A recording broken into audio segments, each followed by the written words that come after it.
the best and you got it. The hottest band in the land. Kiss!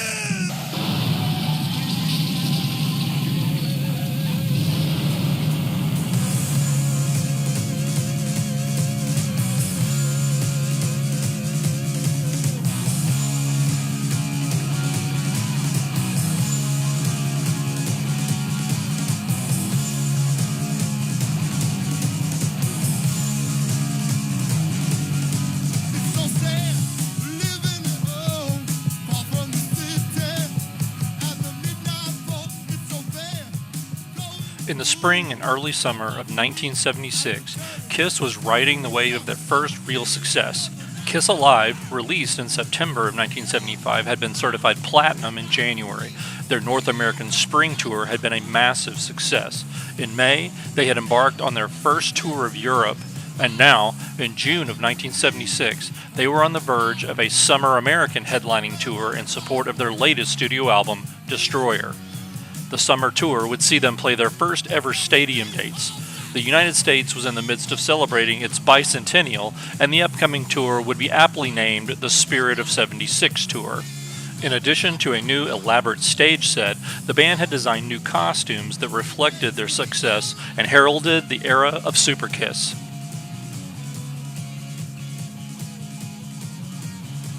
On Thursday, June 24th, 1976, in a publicity stunt designed to publicly unveil their new look, the band decided to take to the streets of Manhattan. With photographer Barry Levine in tow, Kiss made several stops around Midtown, posing at various famous city landmarks. By the time this day was over, they will have created some of the most iconic images in their short history, reflecting the conscious reality that Kiss was something more than a band. They were something larger than life.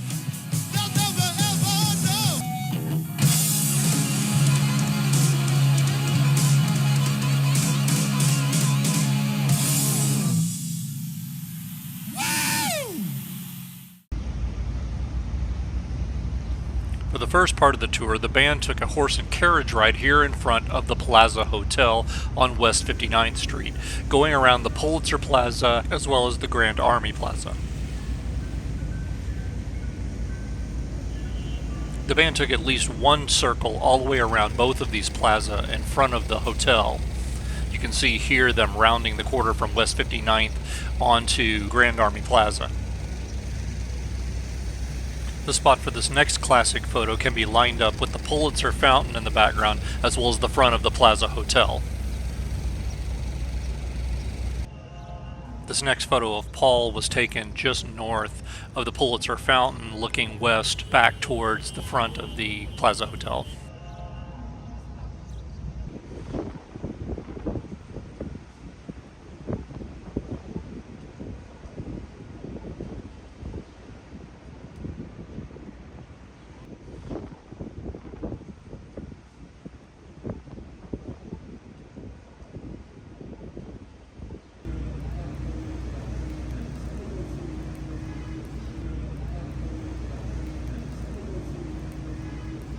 The final series of photos in this section show the band when they are finishing their route around Grand Army Plaza and making a right turn onto West 59th Street to head to their next destination for the next set of photos.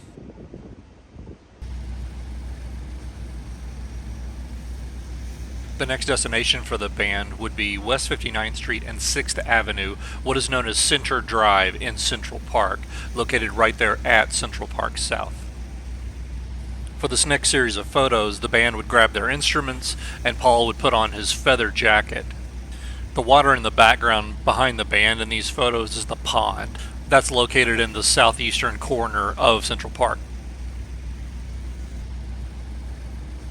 The gold or bronze colored railing that's seen in the background of some of these photos has since been removed.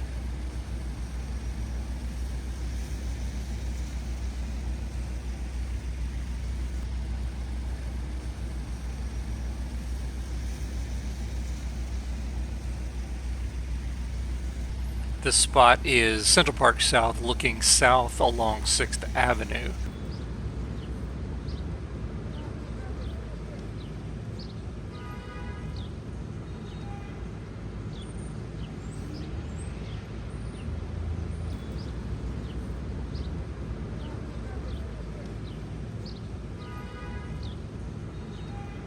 final two shots in this section, showing Gene and Paul interacting with some of the locals. It was taken still in Central Park South, looking west along Center Drive in Central Park.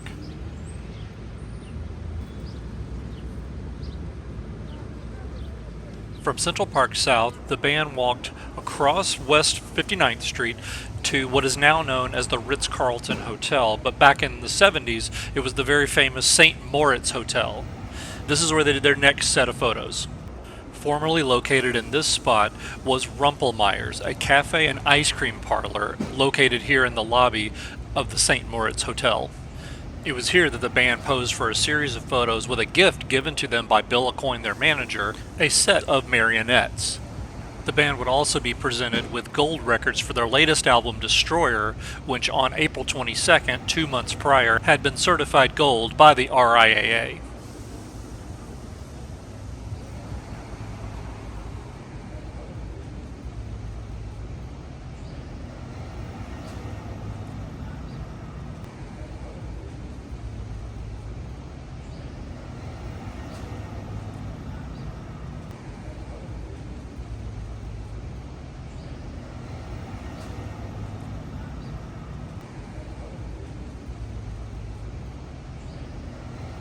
At the conclusion of this set of photos, the band actually did go into Rumpelmeyer's, where they took a little break and ordered some ice cream.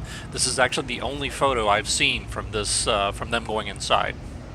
One other random photo that was taken on this day, it sticks out because I don't know when they fit this into the itinerary of the day, because it was taken inside the Hall of Dinosaurs at the American Museum of Natural History, all the way up on the Upper West Side of Central Park, up around 81st Street.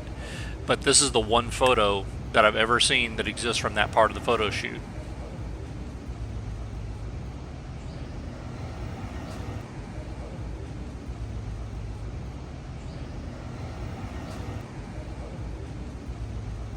The next stop for Kiss on their tour was the Brill Building, located at West 49th Street and Broadway. This building was famous for being the epicenter of music in the 1960s for the songwriting offices that used to occupy this building. The ground floor of this building used to be the home for Colony Records, who occupied this space for 64 years, opening its doors in 1948 and not closing until 2012.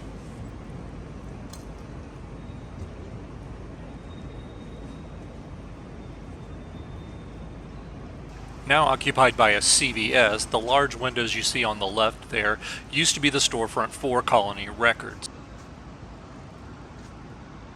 One of my particular favorite photos of the band from this time period was taken right here with the band walking south on Broadway. Standing to the right of the photo there is their head of security, Big John Hart.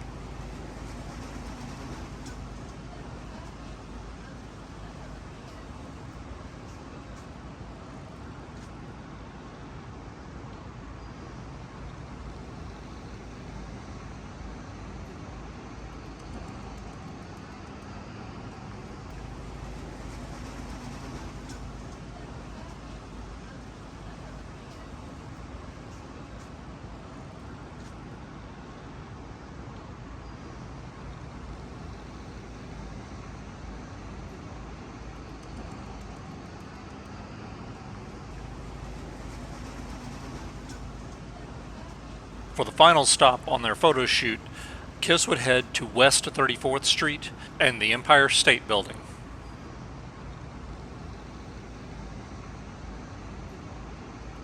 Upon arriving at the Empire State Building, the band went to the observation deck first. They met here with this unidentified administrator and posed for several photos holding posters of King Kong, which, of course, the remake of King Kong would be released later in the year.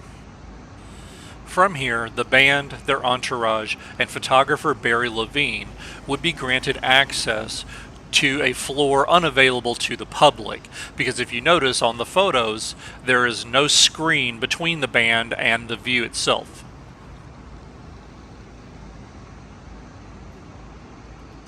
These photos from atop the Empire State Building are considered by many fans to be some of the most iconic photos ever taken of the band.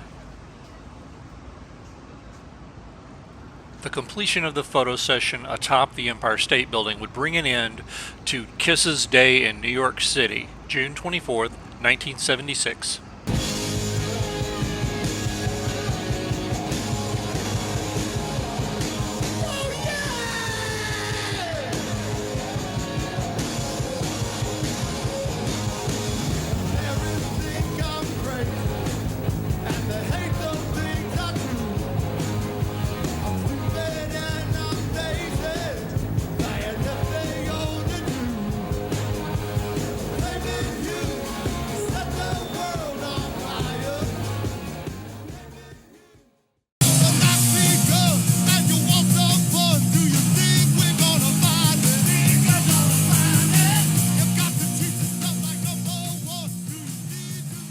As always, I want to give a special shout out to the photographers responsible for taking these images.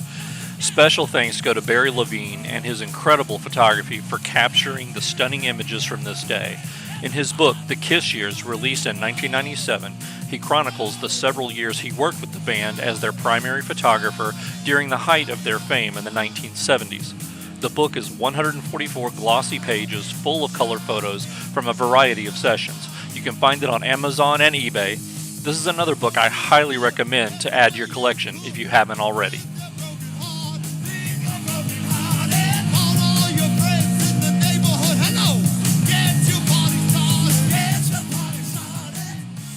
So on one final note, I want to share one image I found during my research for this project.